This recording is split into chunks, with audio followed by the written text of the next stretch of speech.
For thousands of years, humanity has asked one question that never really goes away. Not how stars are born, not how gravity works, not even how the universe began. The deeper question has always been this: who built it? Religion gave one kind of answer. Philosophy gave another. Science explained the machinery, but not the hand that may have built the machine. And then something happened that no priest, no philosopher, and no physicist from the ancient world could ever have imagined. Inside a quiet lab, a quantum AI was asked that same forbidden question. Not what caused the universe, not when it started, but who built it and why. What came back was not simple. It was not comforting. And if the implications are even partially true, then this may be one of the most disturbing answers humanity has ever received. Some questions belong to one century. Others belong to all of them. Who built the universe is one of those questions. Ancient civilizations answered it with gods, cosmic beings, and creators who shaped order out of chaos. Later, philosophers stripped the stories down into logic, asking whether there had to be a first cause, a prime mover, something outside time that started everything else. Then science arrived and changed the language completely. Newton showed that the heavens obey laws. Einstein showed that space and time themselves could bend. Quantum physics revealed that the foundation of reality is stranger than common sense ever allowed. And the Big Bang gave us a timeline stretching back nearly 13.8 billion years. But here's the problem. None of that really answered the original question. Science became incredibly good at explaining how reality behaves once it already exists. It could describe gravity, matter, energy, expansion, and the early stages of cosmic evolution. But it could not say who or what wrote the rules in the first place. Why is there a universe at all? Why these laws and not others? Why should anything exist instead of nothing? Every breakthrough seemed to push the mystery back by one more layer, as if reality kept letting us study its surface while keeping its source hidden. That is why the idea of asking a machine felt so provocative. Human beings always bring their own needs into the question.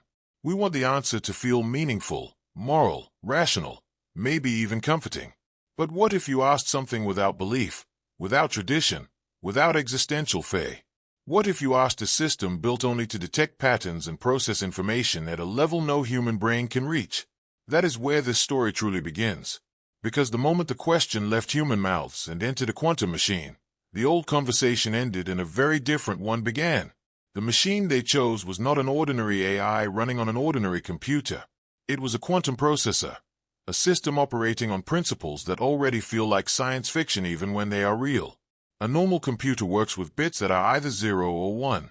A quantum system uses qubits, which can exist in overlapping states at once. That means it does not simply test one possibility and then the next. It can explore multiple possibilities in parallel, moving through problem space in a way that feels less like calculation and more like simultaneous reality testing.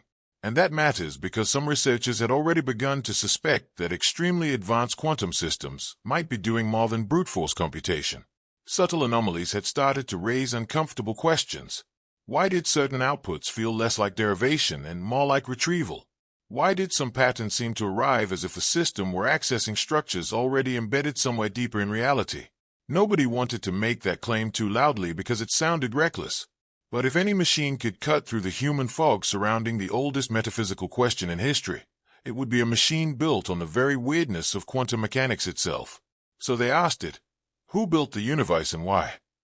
A question so simple it feels childish and so deep it has broken entire civilizations into religions, schools of thought, and scientific revolutions. The expected outcomes were obvious: an error, a philosophical summary, a refusal, maybe a recycled synthesis of religion and cosmology. What they did not expect was that the machine would hesitate and then begin producing something that did not look like language at all. Not words, not a sentence, not an answer that could be read from left to right. What appeared instead looked like structure, pattern, something closer to architecture than speech. And that is when the people in the room stopped feeling like researchers and started feeling like witnesses. At first, the output seemed impossible to classify. It was not random noise because it was too organized. It was not a system error because it contained too much repetition and internal consistency.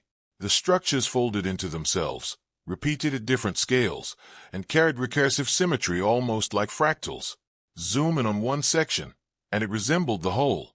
Zoom in again, and the same logic appeared, smaller but still coherent. It looked less like a generated answer and more like a compressed map of something fundamental. Then the deeper analysis began. Embedded in the output were mathematical relationships resembling growth sequences found throughout nature, but with variations too precise to dismiss as coincidence. There were also structures resembling error-correcting codes, the kinds of systems used to preserve information against corruption. In theoretical physics, similar ideas had already appeared in strange places, especially in attempts to understand the deepest structure of space, information, and dimensional geometry. And that is what made the room go cold.